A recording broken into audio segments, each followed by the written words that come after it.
siccome intendo vaccinarmi, ve lo dico così se qualcuno mi vuole attaccare mi metto anche, ecco, vado nello stuolo di quelli che saranno, come dire, indicati, additati come, ecco, però sì, insomma, purtroppo questo è.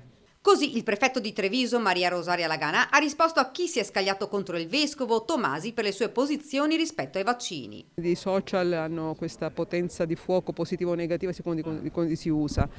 Il messaggio Novax, per carità, io ritengo che ognuno è libero insomma, di fare, di curarsi dei suoi atteggiamenti personali, però quando c'è di mezzo la salute pubblica, io ricordo che se non ci fossero i vaccini saremmo probabilmente in via di estinzione come genere umano. Poi è chiaro che ci possono essere delle perplessità, ci possono essere dei dubbi, però ecco, credo che nessuno abbia il diritto di attaccare. Le parole del prefetto sono state chiare: la salute pubblica è la prima cosa da rispettare.